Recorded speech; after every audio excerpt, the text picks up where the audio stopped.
নমস্কার বন্ধুরা, আমি জ্যোতিষ রঞ্জিত। আজ আলোচনা করব শ্রীকৃষ্ণের জন্মাষ্টমী তিথি কবে এবং শ্রীকৃষ্ণের জন্মকথা। জন্মাষ্টমী তিথি 26শে আগস্ট দুপুর 3:39 শুরু হচ্ছে, আর সেই তিথি শেষ হবে 27শে আগস্ট দুপুর 2:19। রোহিণী নক্ষত্র 26শে আগস্ট দুপুর 3:55 শুরু হবে, আর 27শে আগস্ট দুপুর 3:38 শেষ হবে। এই বছর জন্মাষ্টমী পড়েছে 26শে আগস্ট। সব বছরের মতো শ্রীকৃষ্ণের ভক্তরা বৈষ্ণব সম্প্রদায় এবং স্কন অনুগামীরা বড়োভাবে জন্মাষ্টমী পালন করে থাকেন। আর এই দিনটিতে 56 ভোগ গোপালকে নিবেদন করে। মনে করা হয় যে গোপালকে যদি তুষ্ট করা যায় তাহলে সকল ভক্তদের ইচ্ছে পূরণ হবে এবং ধনলাভ করা সম্ভব হবে। হিন্দু পুরাণে রয়েছে জন্মাষ্টমীর দিন ধনলাভ করার জন্য রাধাকৃষ্ণের মূর্তিতে হলুদ মালা দিয়ে পূজা অর্চনা করার কথা। এমন অনেক মহিলা আছেন যারা শ্রীকৃষ্ণের মতো দুষ্টু মিষ্টি চঞ্চল একটি পুত্র সন্তান কামনায় জন্মাষ্টমীর ব্রত পালন করেন। এমন বিশ্বাস অনেকদিন আগে থেকেই চলে আসছেন, যেটার ফলে অনেকে এই ব্রত পালন করার পর পুত্র সন্তান জননী হয়েছেন। আর এমনভাবে অনেক বাড়িতে জন্মাষ্টমী উৎসব শুরু হয়েছে। তার সাথে সাথে সংসারের উন্নতি, ধনলাভ, সমস্ত কাজে উত্তীর্ণ হওয়া সব কিছু তো রয়েছেই। শ্রীকৃষ্ণের জন্মতিথিতে মধ্যরাতে তার ছোট্ট মূর্তি স্নান করিয়ে কাপড় দিয়ে মোছা হয় এবং দোলনা সাজানো হয়। এরপর প্রসাদ খেয়ে বিনিময়ে উপবাস ভঙ্গ করা হয়। জন্মাষ্টমী হলো ভগবান শ্রীকৃষ্ণের জন্মতিথি।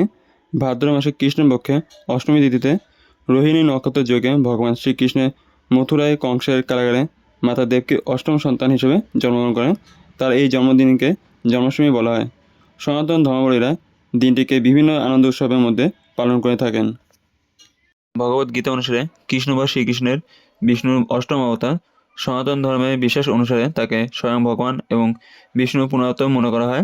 গীতা বলা হয়েছে যে অধর্ম ও দুর্জনের বিনাশ এবং ধর্ম ও স্বজনের রক্ষার জন্য তিনি যুগে যুগে পৃথিবীতে আগমন করেন এবং কৃষ্ণের এই আগমন ঘটে থাকে কখনো মানুষ, কখনো বা প্রাণী রূপে। একে বলা হয় অবতার। হিন্দু পুরাণ অনুসারে আজ থেকে প্রায় 5200 বছর আগে দ্বাপর যুগে যখন রাজা কংসের অত্যাচারে চারিদিকে অরাজকতা, নৃশংসতা, নিপীড়নে মানুষ জর্জরিত, সে সময় বাসুদেব ও দেবকীর ঘরে ভূমিষ্ঠ হন শ্রীকৃষ্ণ অবতার। পৌরাণিক কাহিনীতে কংসের বোন দেবকী অষ্টম সন্তানের হাতে নিজের বিনাশের দৈববাণী শুনে সে সর্বদাই আতঙ্কে থাকত। ফলে সে তার বোনের গর্ভের সদ্য ভূমিষ্ঠ প্রতিটি সন্তানকে নৃশংসভাবে হত্যা করত। তবে গর্ভস্থানিত করায় রোহিণীর গর্ভে জন্ম নেয় দেবকীর সপ্তম সন্তান বলরাম। সব শেষে অধর্মের বিনাশ ঘটাতে জন্ম হয় শ্রীকৃষ্ণের। তবে তার প্রাণ রক্ষার্থে ভগবান বিষ্ণুর নির্দেশ অনুসারে বাসুদেব কৃষ্ণপক্ষের সেই দুর্বার প্রলয়ের রাতে সদ্য ভূমিষ্ঠ সন্তানকে মা যশোদার কাছে রেখে আসেন। পাশাপাশি মা যশোদার কন্যাকে নিয়ে আসেন। এদিকে দেবকী অষ্টম গর্ভের সন্তানের ভূমিষ্ঠ হওয়ার সংবাদ পেয়ে কংস ছুটে আসেন কারাগারে। তারপর যখনই সেই কন্যা সন্তানকে আছাড় মারার উদ্দেশ্যে উপরে তুলে ধরলেন, তখনই সেই কন্যা মহাশূন্যে ভাসতে ভাসতে বললেন, কংস, তোমার বধিবে যে গোকুলে বাঁচে সে। এই কন্যা সন্তান ছিলেন স্বয়ং দেবী যোগমায়া।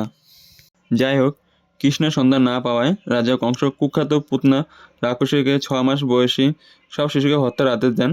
রাজা কংসের নির্দেশের মতন রাক্ষসী পুতনা বিষাক্ত স্তন পান করালো। ছেলের একের পর এক শিশুকে নির্মমভাবে হত্যা করতে থাকে। অবশেষে যখন পুতনা কৃষ্ণের সন্ধ্যা পান এবং তাকে স্তন পান করাতে যান, তখন মাত্র 6 মাস বয়সে কৃষ্ণ স্তনপানের মাধ্যমে সব বিষ শুষে নিয়ে পুতনার প্রাণনাশ করেন। এরপর একে একে তিনি কালিয়ার নাগ, রাজা কংস সহ জগতের নানা দস্যুকে তার অসীম লীলার মাধ্যমে নিঃশেষ করেন।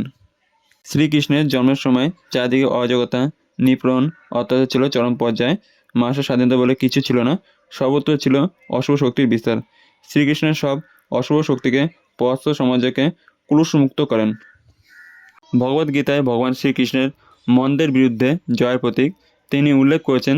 যখনই পৃথিবীতে মন্দের উত্থান ঘটে এবং ধর্মের অবনতি ঘটে, তখন তিনি মন্দের বিরুদ্ধে লড়াই করার জন্য পুনর্জন্ম লাভ করবেন এবং মানুষের সঠিক পথে নিয়ে যাবেন। জন্মাষ্টমীর অশুভের উপর শুভ বুদ্ধির জয় হিসাবে পালিত হয়।